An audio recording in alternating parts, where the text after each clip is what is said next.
नमस्कार दोस्तों, मैं गौरव चौधरी स्वागत करता हूं आप सबका आपके अपने परिवार स्वाध्याय श्री में।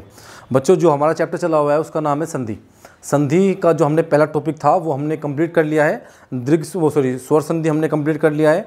जो कल हमारा टॉपिक था वो था आयादी संधि, जो कंप्लीट हो चुका है। अच्छे से आप लोगों को समझाया गया है, आप लोगों ने अच्छे से उसे नोट भी कर लिया होगा और अच्छे से घर पर पढ़ाई भी की होगी। आज से हम देखते हैं अपना अगला टॉपिक, जो इसमें संधि का आपका सेकंड पार्ट है, उसे देखते हैं हम। मैं कुछ रिलेट करा देता हूँ आपको। संधि, दो वर्णों से उत्पन्न होने वाले विकार को संधि कहते हैं। आप सबको बहुत अच्छे से पता होगा, ठीक है। संधि के प्रकार तीन होते हैं: स्वर संधि, व्यंजन संधि और विसर्ग संधि। स्वर संधि, व्यंजन संधि, विसर्ग संधि हमने देखी थी। स्वर संधि, स्वर संधि में हमारे 5 प्रकार थे: डी, जी, वी, वाई, ए। दीर्घ संधि, गुण संधि, वृद्धि संधि, यण संधि और अयादी संधि। अयादी संधि हमारा कंप्लीट हो चुका है। अब हमारा जो नेक्स्ट टॉपिक है वो है आपका व्यंजन संधि। व्यंजन संधि, व्यंजन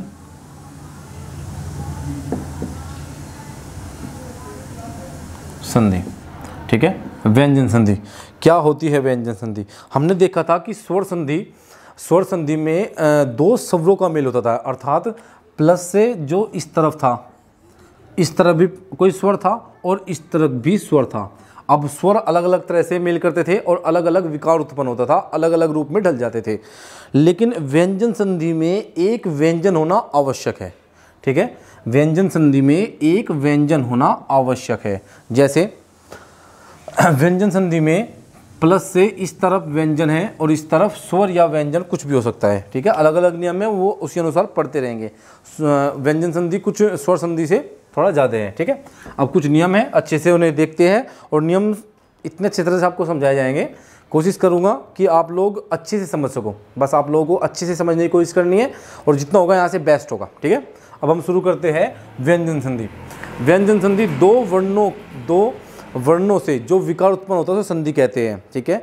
दो वर्णों से जो विकार उत्पन्न होता है उसे संधि कहते हैं। और अगर दोनों वर्णों में से एक व्यंजन हो और दूसरा स्वर या व्यंजन कुछ भी हो, तो उनके मिलने से जो विकार उत्पन्न होता है उसे व्यंजन संधि कहते हैं, ठीक है। नोट करिए, दो वर्णों के मेल से उत्पन्न विकार को संधि कहते हैं। तथा यदि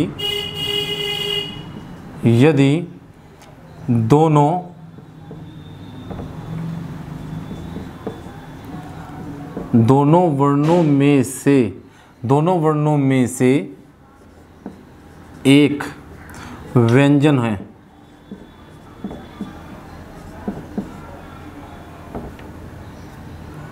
दोनों वर्णों में से एक व्यंजन होना आवश्यक है,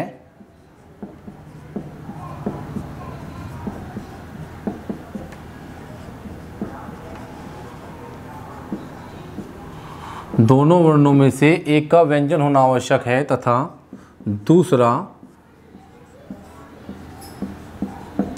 स्वर या व्यंजन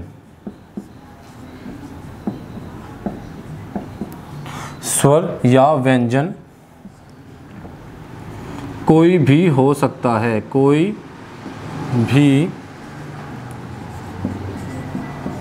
हो सकता है, ठीक है। दो वर्णों से उत्पन्न होने वाले विकार को संधि कहते हैं। और उन वर्णों में से यदि एक, अर्थात उन दोनों में से कोई एक अधिकतर पहले वाला ही होगा, लेकिन कुछ स्थिति में सेकंड भी होता है, ठीक है। तो दोनों वर्णों में से कोई एक व्यंजन है और दूसरा स्वर या व्यंजन कोई सा भी है, तो उन दोनों के मिलने से जो विकार उत्पन्न होगा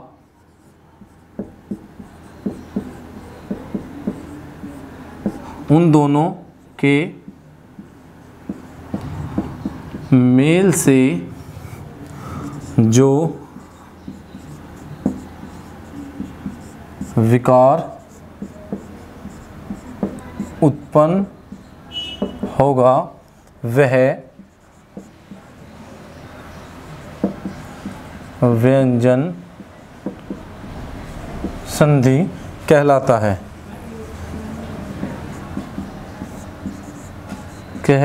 है। ठीक है। दो वर्णों के मेल से जो विकार उत्पन्न होता है उसे संधि कहते हैं। यदि दोनों वर्णों में से एक व्यंजन है, यदि दोनों वर्णों में से एक व्यंजन है या दोनों वर्णों में से एक व्यंजन है और दूसरा स्वर या व्यंजन है, तो उन दोनों के मेल से जो विकार उत्पन्न होगा उसे व्यंजन संधि कहते हैं। ठीक है। डेफिनेशन आप लोगों ने नोट कर ली होगी, मैं सिर्फ कर देता हूं।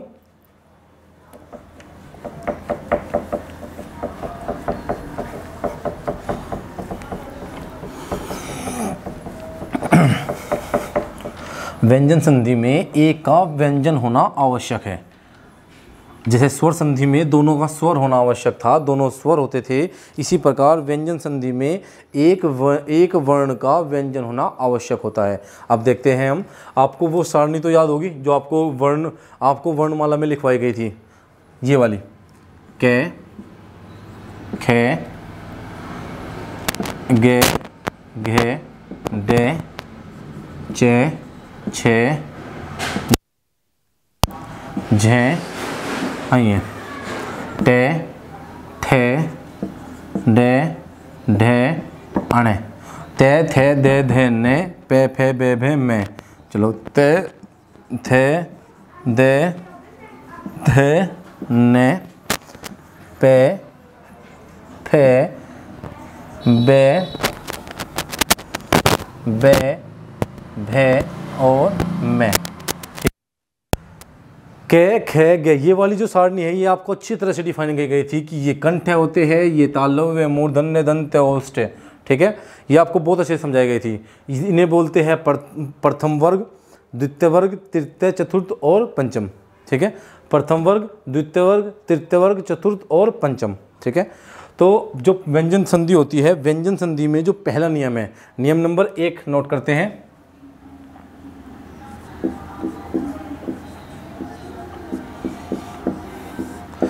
नियम नंबर 1 अर्थात नियम नंबर 1 क्या कहता है?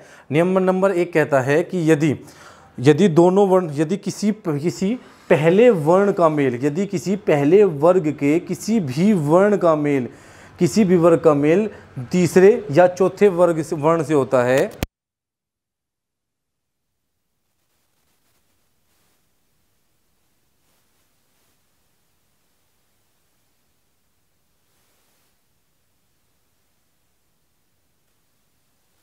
देखिए, यदि किसी पहले वर्ग के किसी भी वर्ण का मेल, किसी भी वर्ग के तीसरे या चौथे व्यंजन से होता है, वर्ण से होता है या व्यंजन से होता है, तो पहला व्यंजन अपने तीसरे में चला जाता है। पहला जो चेंज होता है उसका चेंज तीसरे में हो जाता है। जैसे अगर कै का मेल गे या घे से किसी से भी हुआ, यदि कै का मेल गे या घे किसी से भी हुआ, तो पहला जो वर्ण होगा, ये पहला है ना, किसी भी वर्ग का पहला है ना, किसी भी वर्ग का पहला वर्ण, और किसी भी वर्ग का तीसरा या चौथा है ये, तो किसी भी वर्ग के पहले वर्ण का मेल यदि किसी भी वर्ण के तीसरे चौथे से होता है, देखिए जैसे कै का मेल गे या घे से हुआ, गे या घे से, तो पहला अपने तीसरे में चला जाएगा, तो कै का तीसरा क्या होगा? कै का तीसरा होगा गे। तो कै के स्थान पर जब इसको हम संधि को वापिस संधि विच्छेद करेंगे, संधि विच्छेद करने के बाद इसे शब्द के रूप में लिखेंगे, तो कै के स्थान पर भी गे हो जाएगा। ठीक है, कै के स्थान पर वो अच्छी तरह से आपको एग्जाम्पल के रूप में समझाया जाएगा, ये बस मैं आपको बता रहा हूँ। ठीक है, यदि चै का मेल, अगर हम चै की बात करते हैं, चै का मेल जय या झय किसी से भी होता है, जय या झय से, जय या झय से, तो चै के स्थान पर जय हो जाएगा। ठीक है, लेकिन ये आवश्यक नहीं है कि पहले का मेल उसी के व्यंजन से हो।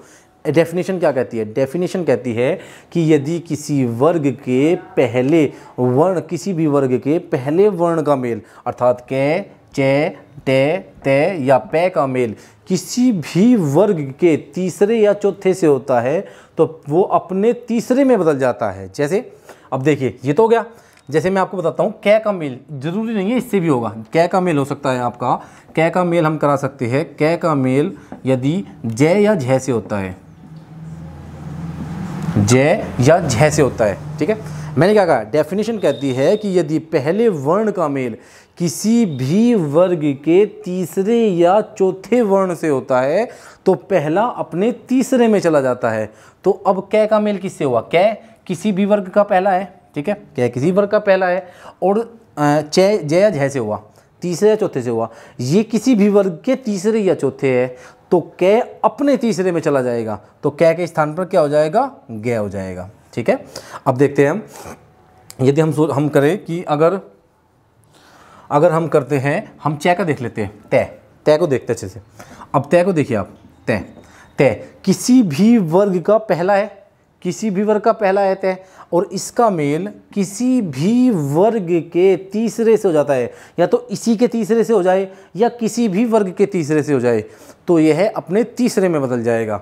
जैसे तय का मेल यदि जय और झय, मैं तय का मेल गै और घय से कराता हूँ, गै या घय से होगा, या किसी से भी करा लीजिए, या आप दे धय से भी करा दीजिए, दे या धय से होगा, या जय झय से करा दीजिए, जय या झय से होगा। तो अगर तय का मेल इनमें से किसी से भी होगा, मतलब इनमें से तीसरे या चौथे वर्ण में से, तीसरे या चौथे वर्ण में से किसी से भी होगा, तो तय अपने तीसरे में जाएगा, ना कि जिससे हुआ उसके तीसरे में, ठीक है। तो तय का तीसरा क्या होगा, तय का तीसरा होगा कौन सा, दे, 1 2 3 अपने तीसरे में चला जाएगा। तो तय का तीसरा क्या हुआ, तय का तीसरा हुआ दे, तो तय दे बदल जाएगा। अगर तय का मेल गै में होता, गै में, तो भी तय दे में बदल जाता, ठीक है। तो यदि किसी, तो समझ गए आप, यदि किसी भी वर्ग के पहले व्यंजन का मेल, किसी भी वर्ग के पहले व्यंजन का मेल किससे होता है, किससे होता है आपका, किसी भी वर्ग के पहले व्यंजन का मेल किसी भी वर्ग के तीसरे या चौथे से होता है, तो वह पहले वाला व्यंजन अपने तीसरे में बदल जाता है। अब डेफिनेशन नोट करिए, ठीक है, जितना हो सकता है मैं अच्छे से समझा रहा हूँ, और डेफिनेशन से आपको अच्छे से क्लियर भी हो जाएगा। ये सबने नोट कर लिया होगा ना, ये जो सारणी आपको लिखाई गई थी इसको अच्छे से नोट कर लीजिए, क्योंकि वहाँ पे आपने नोट की होगी वर्णमाला में, लेकिन यहाँ पे भी नोट कर लोगे तो थोड़ा फ़ायदा हो जाएगा, क्योंकि याद करने में थोड़ी आसानी होगी, ठीक है। अब लिखिए, इसकी डेफिनेशन लिखवा देता हूँ, इसकी जो डेफिनेशन होगी वो लिख लेते हैं, ठीक है। यदि किसी भी वर्ग के, यदि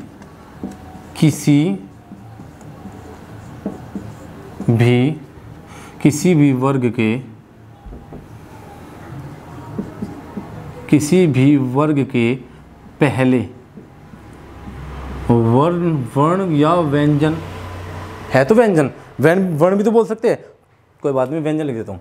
किसी भी वर्ग के पहले व्यंजन का मेल, आज अब के बाद मैं से वर्ण बोलूँगा, याद रखना, क्योंकि है तो ये व्यंजन का ही भाग ना, ठीक है। किसी भी वर्ग के पहले व्यंजन का मेल किसी भी वर्ग के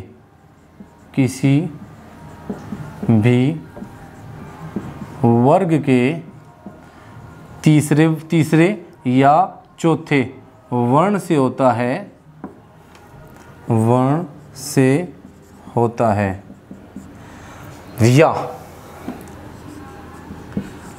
या स्वर से होता है, या फिर हम कह सकते हैं, मान लो इनके स्थान पर तीसरे चौथे वर्ण के स्थान पर स्वर आ गया तो स्वर से होगा, या फिर ये अंतस्थ से होगा, अंतस्थ व्यंजन से होगा, अंतस्थ व्यंजन कौन से होते हैं, ये, रे, ले और वे। इसमें है को भी ऐड कर लेते हैं, या है से होगा, है भी होता है इसमें, ठीक है। यदि किसी भी वर्ग के पहले व्यंजन का मेल किसी भी वर्ग के तीसरे चौथे से या स्वर से हो जाए, या फिर अंतस्थ व्यंजन ये, रे, ले, वे से हो जाए, या फिर है से हो जाए, तो पहला वर्ण पहला वर्ण अपने तीसरे में चला जाएगा, अपने तीसरे में बदल जाएगा।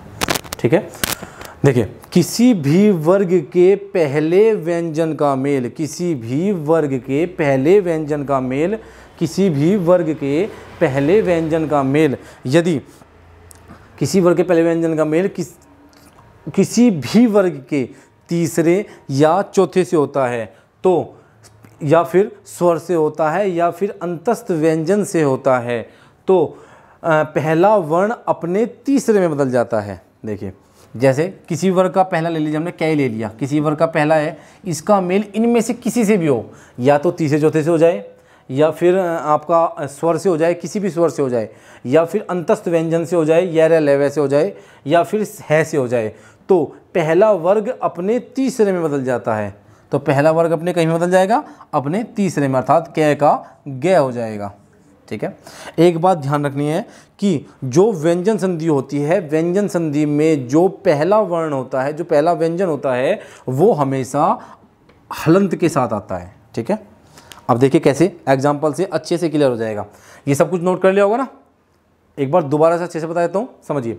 किसी भी वर्ग के पहले व्यंजन का मेल, अर्थात कै का, टे का, कै का, चे का, टे का, ते का, पे का मेल किसी भी वर्ग के तीसरे या चौथे से हो जाता है, या फिर किसी स्वर से होता है, या फिर हम कह सकते हैं अंतस्थ व्यंजन ये वैसे होता है, या फिर है से होता है, तो पहला जो वर्ण है अर्थात कै का गे हो जाएगा, चे का चे छे जय हो जाएगा, और आपका टे का टे ठे डे हो जाएगा, ते का ते थे दे हो जाएगा, और पे का पे फे बे हो जाएगा।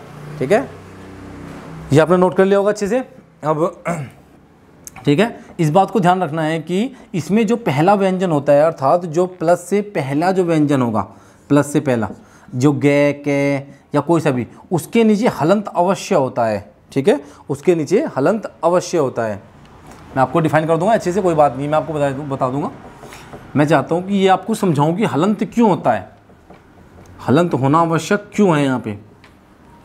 ठीक है, अब देखिए नियम नंबर 1 आपने लिख लिया होगा। अब नियम नंबर 1 के हम कुछ एग्जाम्पल देख लेते हैं। एग्जाम्पल हम देखते हैं वाक प्लस ईश। एग्जाम्पल देखते हैं वाक प्लस ईश। देखिए हलंत है, वाक प्लस ईश। देखिए वाक प्लस ईश का कैसे होगा, हमने देखा, हमने क्या कहा था, हमारी डेफिनेशन क्या कहती है। बच्चों देखिए, बच्चों आप लोगों को डेफिनेशन पे जाना है। मैं चाहता हूँ कि जितना भी मैं आपको यहाँ पे बता रहा हूँ वो क्लियर हो जाए बस यहीं पे, क्योंकि इतना आवश्यक, जो डेफिनेशन बताई जाती है उससे बाहर कुछ नहीं जाएगा, नियम उसी के अंदर रहेगा। ठीक है,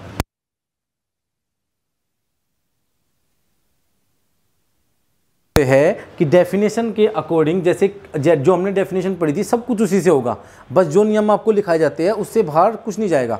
नियम को अच्छे से याद करिए और समझने की कोशिश करिए, इसीलिए मैं इतना टाइम देता हूं किसी भी नियम को बताने में। आप नियम बता रहा हूँ इतने डीपली जाके, इतने आराम से मैं एक नियम बहुत आराम से बता रहा हूँ ताकि अच्छे से समझ में आ सके। ठीक है, अब देखिए मैंने नियम क्या कहता था, नियम कहता था कि किसी भी वर्ग के पहले वर्ण का मेल किसी भी वर्ग के तीसरे चौथे से, या फिर स्वर से, या फिर अंतस्थ व्यंजन से, या है से हो जाता है।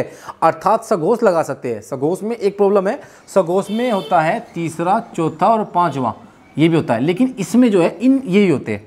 ठीक है ना, किसी उसमें जो तीसरा वर्ण, चौथा वर्ण और पांचवा ये वर्ग होते हैं ना, इसमें पांचवा नहीं होता, तो थोड़ा लगा सकते हैं कि और सारे नियम सघोष का ही है। जो सघोष होता है वो यहाँ पे इस तरफ आते हैं। अब देखिए किसी भी वर्ग के पहला वर्ण है कै, और ई क्या है, नियम के अनुसार स्वर है। ठीक है, तो हम देखते हैं, मैंने कहा था हलंत। अब हलंत नहीं होगा तो क्या होगा, देखिए अगर हलंत नहीं होगा, हलंत आवश्यक क्यों है। अब देखिए वे, इसका वर्ण विच्छेद करते हैं। ठीक है, वे प्लस आ प्लस कै प्लस ए। अगर इसमें हलंत नहीं होगा तो ये होगा वर्ण विच्छेद।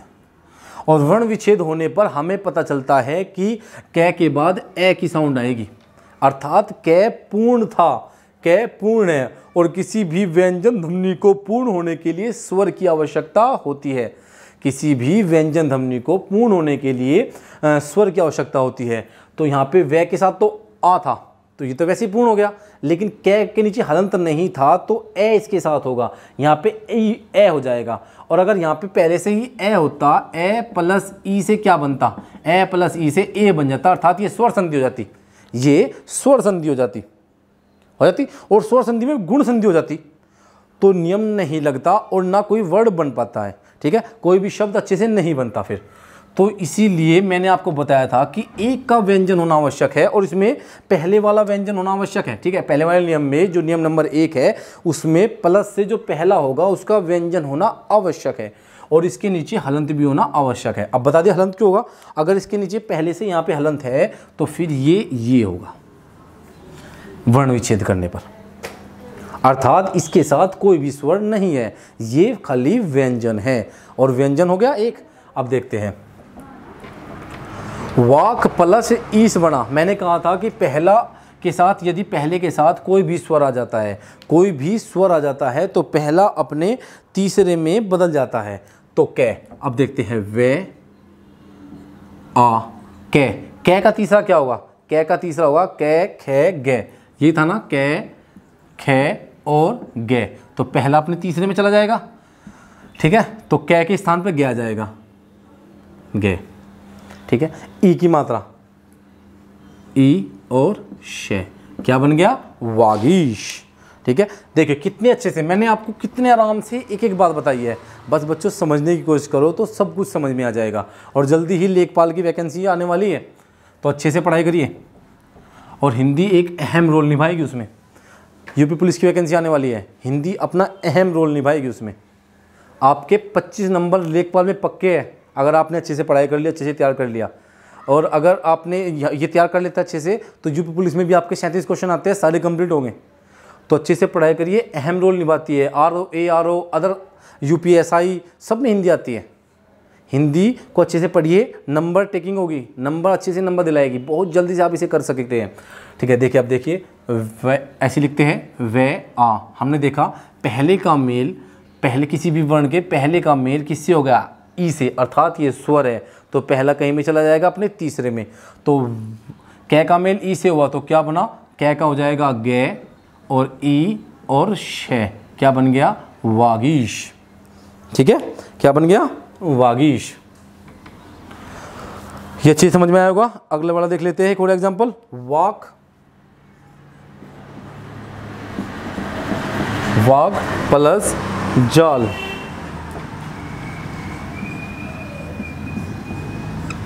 अब हमने देखा कि अब आप सोचोगे कि स्वर संधि क्यों नहीं है।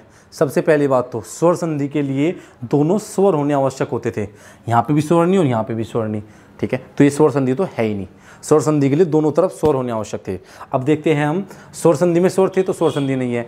व्यंजन संधि आई, व्यंजन संधि में एक का व्यंजन होना आवश्यक है और नीचे हलंत भी होना आवश्यक है। इसमें पहला नियम कहता है इसमें हलंत भी है और पहला व्यंजन भी है। दूसरा व्यंजन या स्वर कुछ भी हो सकता है, जैसे यहाँ पे स्वर हो गया था, यहाँ पे व्यंजन हो गया। तो अब देखते हैं कै का मेल जैसे हुआ, अर्थात कै यहाँ पे है कै, जय कहाँ पे होता है, चे छे जय, चे छे और जय, कै खे गे, आगे घे डे यहाँ पे भी ऐसे होगा। ठीक है, अब मैंने कहा था कि किसी भी वर्ग के पहले व्यंजन का मेल, पहले वर्ण का मेल किसी भी वर्ग के तीसरे चौथे से हो जाए या फिर किससे, स्वर से, या अंतस्थ व्यंजन ये ले वैसे या है से हो जाए तो पहला अपने तीसरे में बदल जाता है। तो ये कै अर्थात किसी वर्ग का पहला हो गया। दूसरा जय किसी भी वर्ग का तीसरा हो गया। तो कै का मेल किससे हुआ, किसी भी वर्ग के तीसरे से हुआ, तो कै कहीं में चेंज हो जाएगा, तो कै का चेंज अपने तीसरे में हो जाएगा। तो कै का क्या हो जाएगा, गे। तो ये हो जाएगा वाक प्लस जाल का हो जाएगा आपका। आया समझ में अच्छे से? ये हो जाएगा वाह। ऐसा कैसे रखेंगे, कै का जय हो जाएगा अपने तीसरे में चला जाएगा गे, ठीक है, और जाल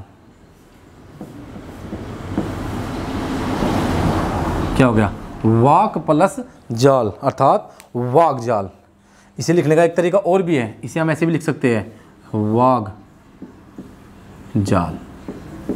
अब यहाँ पे हमने हलंत रख दिया, तो हलंत का मतलब होगा कि ये आधा ही है, ठीक है। इसे ऐसे भी लिख सकते हैं और इसे ऐसे भी लिख सकते हैं, कोई दिक्कत नहीं है इसमें, ठीक है। हो गया, तो कै अपने तीसरे में चला गया, कै का गे हो गया, ठीक है। एक एग्जाम्पल और देख लेते हैं, आपका एग्जाम्पल होगा अच प्लस अंत।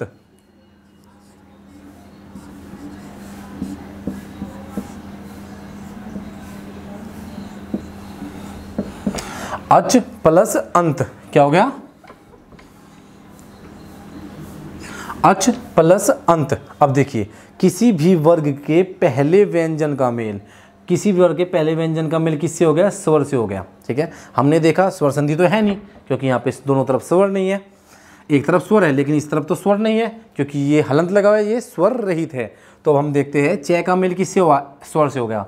नियम नंबर 1 लगता है कि पहले वर्ग का, किसी भी पहले वर्ग के किसी भी वर्ण का मेल यदि स्वर से होता है तो पहला अपने तीसरे में चला, किसके, अपने तीसरे में। तो च का तीसरा क्या होगा, च का होगा च, छ और जय, क्या हो गया, जय।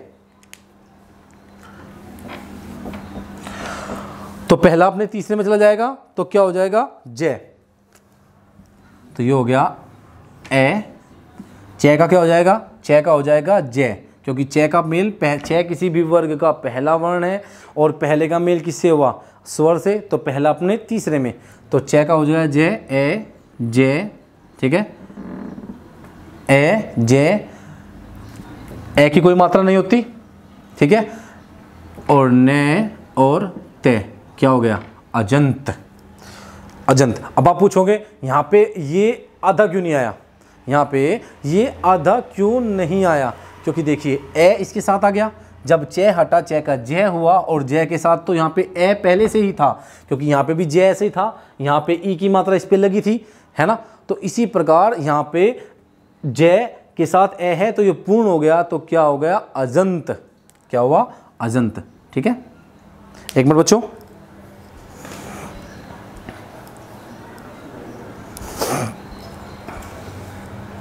एक और देखते हैं एग्जाम्पल, हम एक और देख लेते हैं, अच प्लस आदि,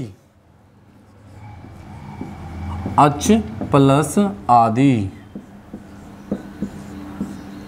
देखिए, किसी भी वर्ग का पहला व्यंजन हो गया और उसके साथ आ गया, तो हमारा पहला नियम कहता है कि किसी भी वर्ग के पहले, किसी भी वर्ग के किसी भी वर्ण का मेल किसी भी स्वर से हो जाए, या फिर किसी भी वर्ग के तीसरे चौथे से हो जाए, या फिर अंतस्थ व्यंजन से हो जाए, या है से हो जाए, तो पहला अपने तीसरे में चला जाएगा। तो च का हो जाएगा जय, अर्थात ए के बाद जय, आ और दे और ई, क्या हो गया, ठीक है, क्या हो गया, आज़ादी, क्या हो गया, आज़ादी, ठीक है, क्या हो गया, आज़ादी। च का हो गया जय, तो क्या हो गया, आज़ादी। कंप्लीट हुआ। आज के लिए इतना ही रखते हैं। आई होप आप लोगों को बहुत अच्छे से समझ में आई होगी। इतने धीरे धीरे से आप लोगों को इसलिए बताया गया है कि आप लोगों को अच्छे से समझ में आ सके। इससे आगे जो होगा वो हम कल देखते हैं। बच्चों, समझने की कोशिश करोगे तो अच्छे से समझ में आ जाएगा, ठीक है। क्योंकि इतने धीरे धीरे मैंने आपको बताया है कि ये जो नियम है, इसमें लगभग 7 से 8 कुछ नियम है, तो नियम आपकी याद होंगे तो अच्छे से कवर हो जाएगा। आज के लिए इतना ही रखते हैं। धन्यवाद।